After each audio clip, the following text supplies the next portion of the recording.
জেলা থেকে সরাসরি শুরুতে একটা গুরুত্বপূর্ণ খবরটি ফের খবরের শিরোনামে আগরপাড়া।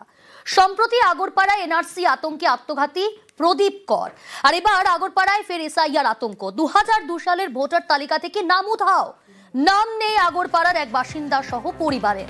1990 থেকে ভোট দিলেও নাম নেই 2002 এর লিস্টে। ভোটার লিস্টে নাম না থাকায় আতঙ্কে কাউন্সিলরের দ্বারস্থ।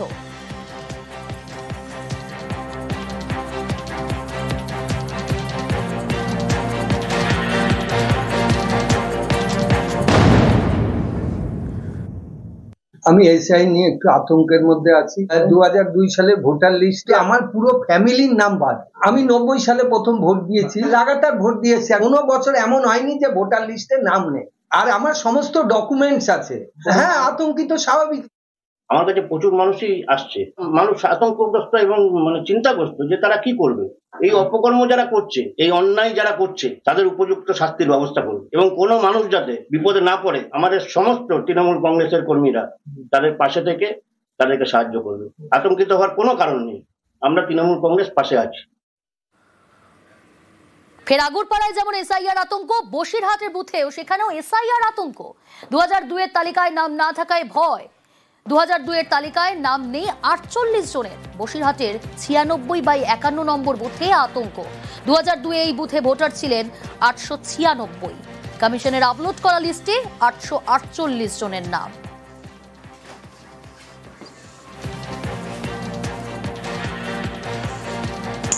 আমরা 2000 সাল থেকে ভোট দিচ্ছি। হ্যাঁ, তখন নাম ছিল, এখন নতুন লিস্ট বার হয়েছে, এখন বলছে যে তোমাদের নাম কাটা পড়েছে। আমাদের ছেলেপিলি কোথায় কি করবে, কিভাবে ভোট দেবে?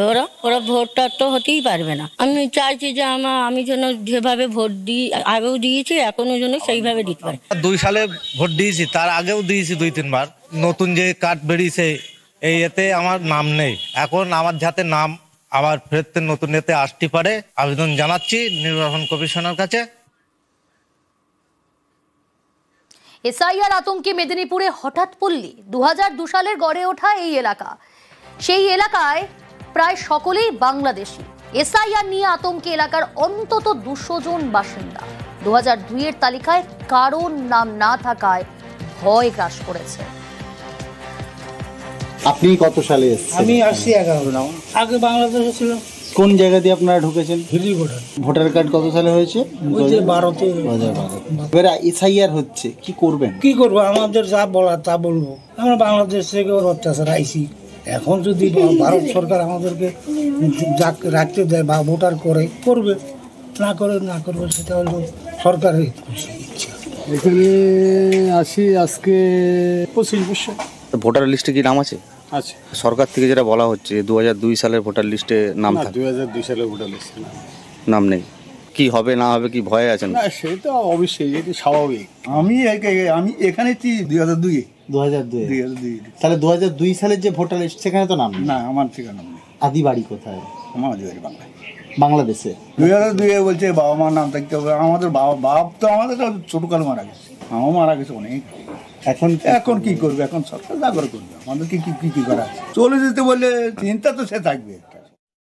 সকলে যে বাংলাদেশ থেকে এসেছে এটা কিন্তু ঠিক কথা নয়। বাংলাদেশ থেকে খুব কম আছে, খুব কম। বীরভূম, বর্ধমান, ওখান থেকে কিন্তু লোকজন আছে, ওখানকার লোকজন সব আছে।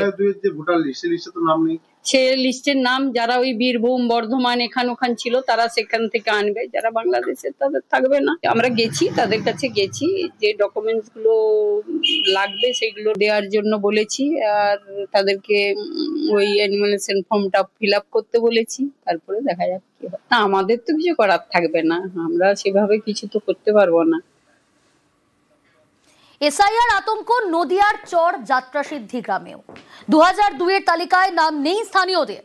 এসআইআর চালু হতেই আতঙ্কে এলাকার মানুষ। এলাকার 1157 জন বাসিন্দা আতঙ্কে রয়েছেন। 1980 পর্যন্ত হুগলির ভোটার ছিলেন। হুগলি নাকি নদিয়া, এলাকাটি কোথায় টানা পড়ে নেই মামলা গড়িয়েছিল হাইকোর্টে। 2009 সালে শেষমেশ নদিয়ার ভোটার লিস্টে নাম। 2002 সালের তালিকায় নাম না থাকায় আতঙ্ক।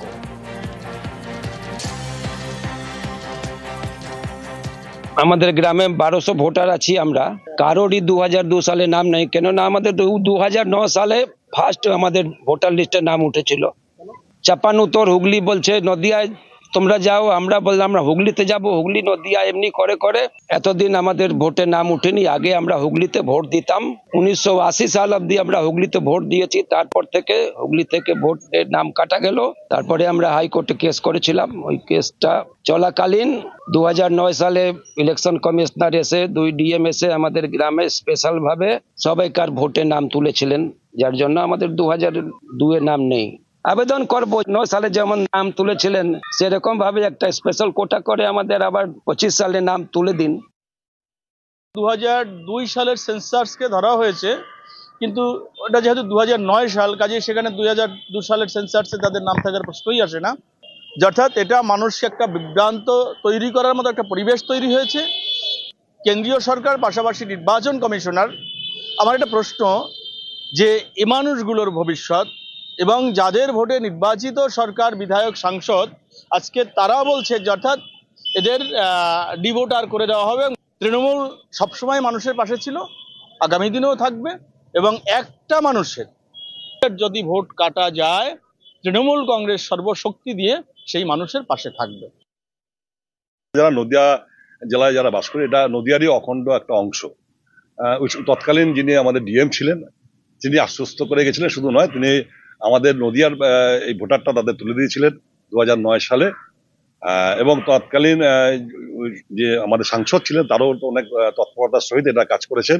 সেই নামটা ওরা নির্বাচন কমিশন নিশ্চিতভাবে এটা জানবেন যে এদের এই ভোটার শুধু আজকের নয়, প্রায় এরা 350 বছরের পুরনো এই এলাকার মানুষ, এরা এখানকার অধিবাসী। একটা মানুষের নাম কাটা যাবে না, এটা আমি দায়িত্ব সহকারে বলছি। একে স্কুলের ডিউটি, তার উপর এসআইআর এর কাজ, এ নিয়েই চিন্তায় বিএলওরা। তাদের দাবি স্কুল করিয়ে বাড়ি বাড়ি যাওয়া কার্যত অসম্ভব।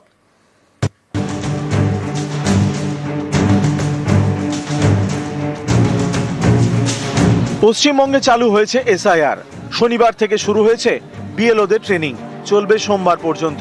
মঙ্গলবার থেকে বাড়ি বাড়ি যাবেন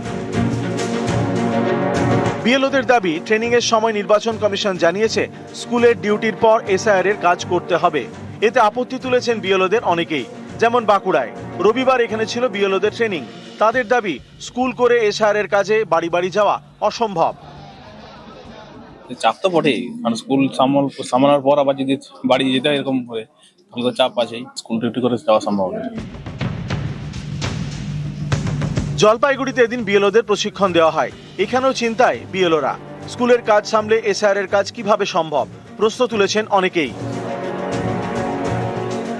একটা প্রধান শিক্ষকের তো স্কুলে অনেক কাজ থাকে, আমাদের স্কুল করে আবার এই কাজও করা সম্ভব নয়, এই কাজ করে আবার স্কুল করাও সম্ভব নয়। আমরা এখন মাঝখানে এমন চাপে পড়ে গেলাম, আমরা খুব টেনশনে আছি। পশ্চিম মেদিনীপুরের চন্দ্রকোনার 2 নম্বর নীলগঞ্জ প্রাথমিক বিদ্যালয়। এই স্কুলে 2 জন শিক্ষক, 1 জন পার্শ্ব শিক্ষক। 2 জন শিক্ষকই বিএলও, তাই স্কুল চালানো নিয়ে তারা চিন্তায়। আমাদের স্কুলে ছাত্রছাত্রীর সংখ্যা রয়েছে 47 জন। আমরা এখানে 2 জন স্থায়ী শিক্ষক এবং 1 জন পার্শ্ব শিক্ষক রয়েছে। 2 জন স্থায়ী শিক্ষক, 2 জনই বিএলওর কাজে নিযুক্ত হয়েছি। যা অর্ডার পাচ্ছি সেখানে 4 নভেম্বর থেকে 4 ডিসেম্বর পর্যন্ত বাড়ি বাড়ি আমাদেরকে এনুমারেশন ফর্ম বিলি করতে হবে, আবার কালেক্ট করতে হবে।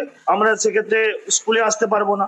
অভিভাবকদের প্রশ্নের মুখে পড়তে হচ্ছে, তারা বলছে আপনারা যদি 2 জনই চলে যান স্কুল থেকে, ডিসেম্বরে এখানে বার্ষিক পরীক্ষা, তারা কি করে পারফর্ম করবে? এ নিয়ে আমরা খুব চিন্তার মধ্যে রয়েছি। টিচাররা 11টা থেকে 4টে পর্যন্ত বা প্রাইমারি স্কুল হলো 11টা থেকে 3টে পর্যন্ত যে স্কুল আওয়ার থাকে সেই স্কুল আওয়ারে স্কুল করবেন, এবং স্কুল ছুটির পরে ওনারা বিকেলের দিকে বিএলওর যে কাজগুলো আছে, যে কাজগুলো ওনাদের নির্ধারিত করা হয়েছে সেই কাজগুলো ওনারা করবেন। স্কুলের পড়াশোনা ক্ষতি হওয়ার কোনো সম্ভাবনা আছে বলে আমি মনে করি না।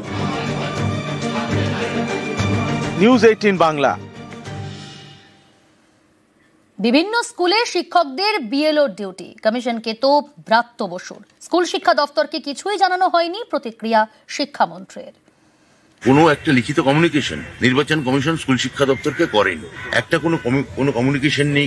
কোন টিচারকে নিচ্ছে স্কুল শিক্ষা দপ্তর জানে না। তা টিচাররা যে কথাটা বলছেন, কথাটা তো ঠিকই বলেছে। একটা সরকারি সংস্থা একটা সরকারি সংস্থাকে চিঠি দেবে, কমিউনিকেশন করবে, স্বাভাবিক কথা। এতে অসুবিধা কোথায় আছে আমি বুঝলাম না। এসআইআর এর মাঝেই সিএ আবেদন। হাড়োয়ায় বিজেপির সিএ ক্যাম্পে সিএ আবেদনে ভিড়। এসআইআর এর মাঝেই সিএ আবেদন। হাড়োয়ায় বিজেপির সিএ ক্যাম্পে সিএ আবেদনে ভিড়।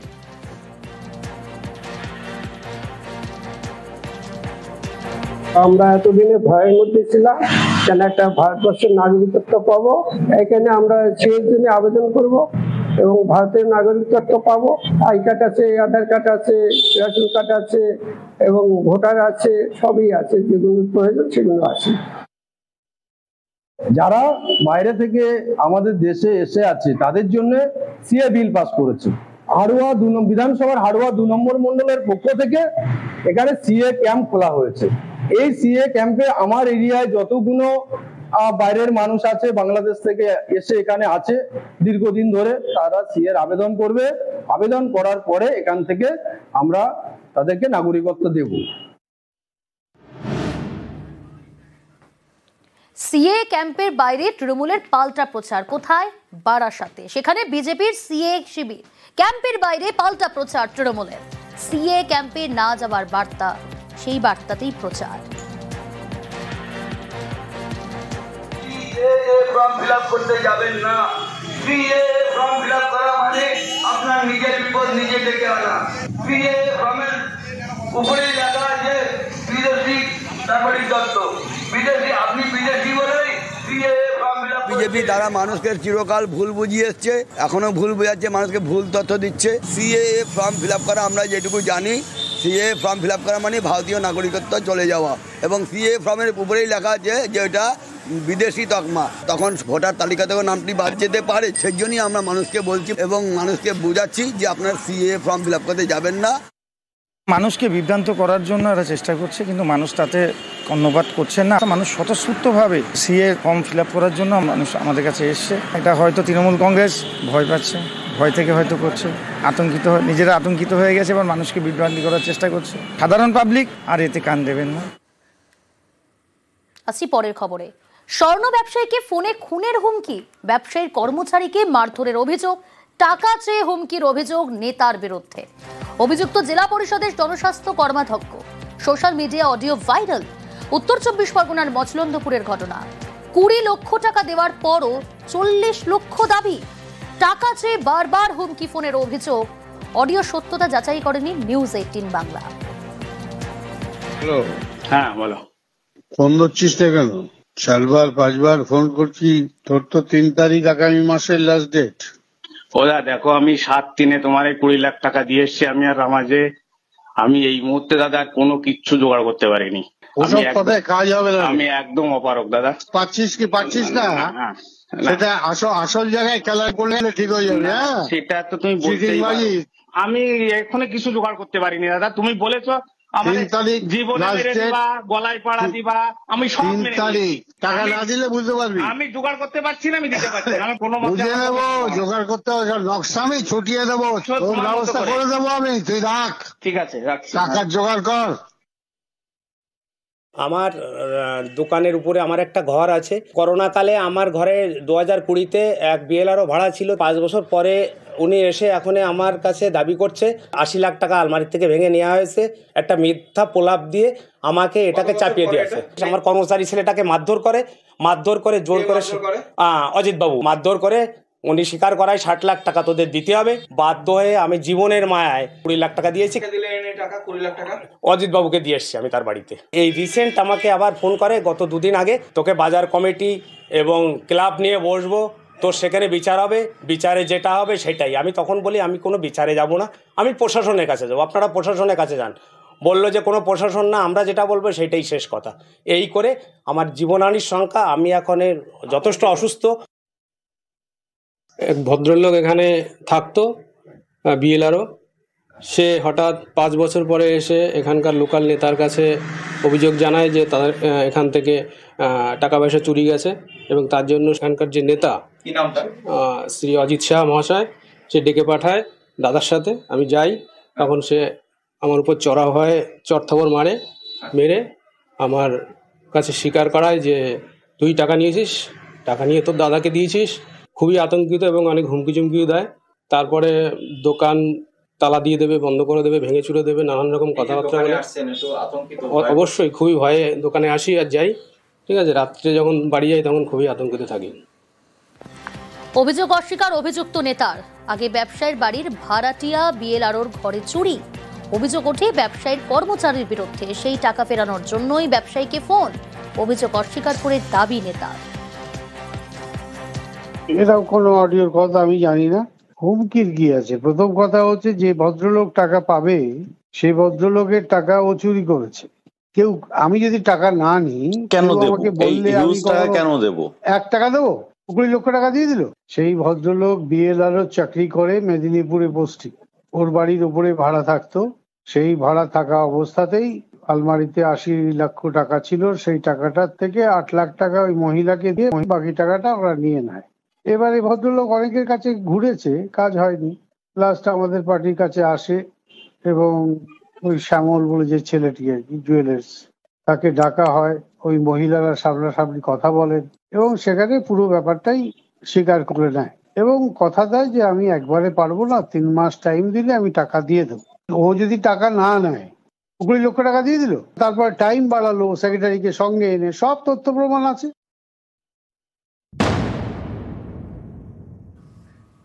মর্মান্তিক।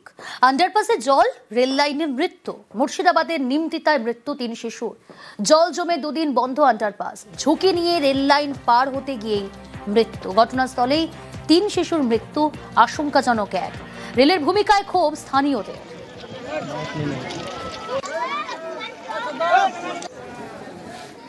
দীর্ঘদিন ধরে এই আন্ডারপাস হয়েছে, শুরু থেকেই এখানে ওয়াটার লগিনের একটা সমস্যা আছে।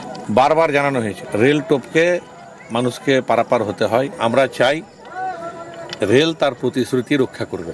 যতগুলো সাবওয়ে হয়েছে সবগুলোই কিন্তু এরকম অবস্থা। রেল দপ্তর কিন্তু শিক্ষা নেয়নি যে এখানে যেভাবে জল জমছিল সেখানে নিমতিতাতেও সেইভাবে জল জমছে। হাজার হাজার সাধারণ মানুষ কে এখানে হয়রানি হতে হচ্ছে, জীবনের ঝুঁকি নিয়ে রেল পার হতে হচ্ছে। আর তারই খেসারত আমরা দেখলাম আজকে 4টা ছেলে অ্যাক্সিডেন্ট হলো। পিংলার দিকে নজর রাখি, সেখানে আবার রেল লাইনে ঝুঁকির পারাপার। খড়গপুর 2-এর বারবাসীর মানুষের দুর্ভোগ। 30 বছরের বেশি সময় ধরে ঝুঁকির পারাপার। অ্যাম্বুলেন্স পেয়েও ভোগান্তি রোগীদের, রোগীকে চ্যাংদোলা করে লাইন পারাপার। আন্ডারপাস বা রেল গেটের দাবি তুলছেন স্থানীয়রা। রেলের বিরুদ্ধে গাফিলতির অভিযোগ পঞ্চায়েতের, প্রয়োজনীয় ব্যবস্থা নেওয়ার আশ্বাস রেলের। ঝুঁকি নিয়ে ছাত্রছাত্রী এবং বৃদ্ধ মানুষদের পারাপার করতে হয়। অনেকদিন ধরে দাবি তুলেছি, অনেকবার আন্দোলন করেছি আমরা রেল গেটের জন্য। আমরা তো ডিআরএম এর সঙ্গেও দেখা করেছিলাম, যে তাদেরকে দরখাস্তও করেছিলাম। আমরা এলাকার মানুষদের গণস্বাক্ষর করে জমাও দিয়েছিলাম। এসে আমাদের আশ্বস্ত করে না আমরা প্রসেসিং করছি, কিন্তু কোনো প্রসেসিং আমরা দেখতে পাইনি। আমরা আজকে এই আন্দোলন আমরা 20-25 বছর ধরে করে যাচ্ছি, কিন্তু কোনো সুরাহা আমাদের নেই। নজর রাখবো পরের খবরে। উত্তরবঙ্গের নিম্নচাপের জেরে টানা বৃষ্টি, ভুটান পাহাড়েও বৃষ্টি, আর এর জেরে উত্তরের বিভিন্ন এলাকায় দুর্ভোগ। সতর্ক প্রশাসন, আর্তদের পাশে পুলিশ।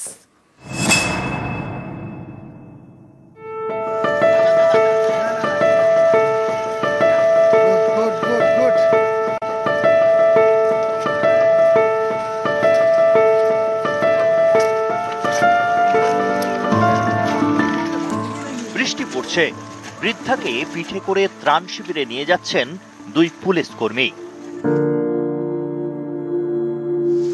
জলপাইগুড়িতে বৃহস্পতিবার থেকে ভারী বৃষ্টি, জল বাড়ছিল বিন্নাগুড়ির হাতিনালার।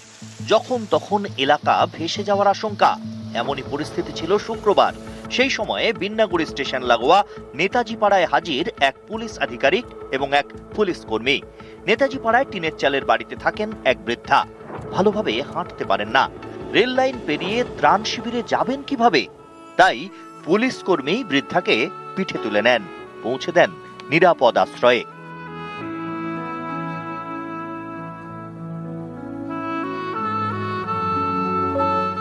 এই এলাকার আরো বেশ কয়েকজন প্রৌঢ়কে এদিন উদ্ধার করে পুলিশ।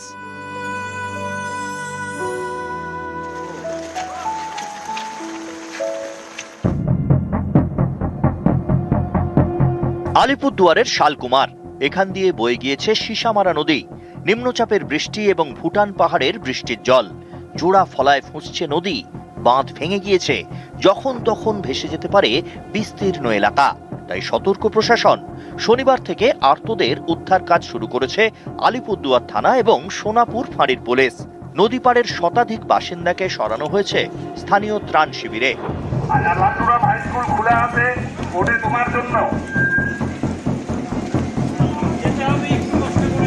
ভুটানের যে প্রকোপ, যে জলের যে প্রকোপ বা স্রোত, সেটা আটকানোর মতো পরিস্থিতি নেই।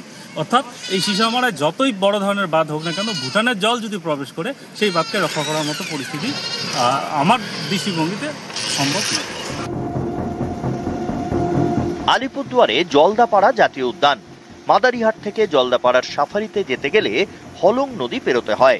৪ অক্টোবরের দুর্যোগে নদীর ওপরের কাঠের সেতু ভেঙে যায়। বিকল্প সেতু তৈরি করেছে প্রশাসন। সম্প্রতি বৃষ্টিতে ফের নদীর জল বেড়েছে। জলের তোড়ে ভাঙতে পারে সেতু। এই সেতু বাঁচাতে তৎপর পুলিশ। জলপাইগুড়ি থেকে রকি চৌধুরী এবং আলিপুরদুয়ার থেকে রাজকুমার কর্মকার, নিউজ 18 বাংলা।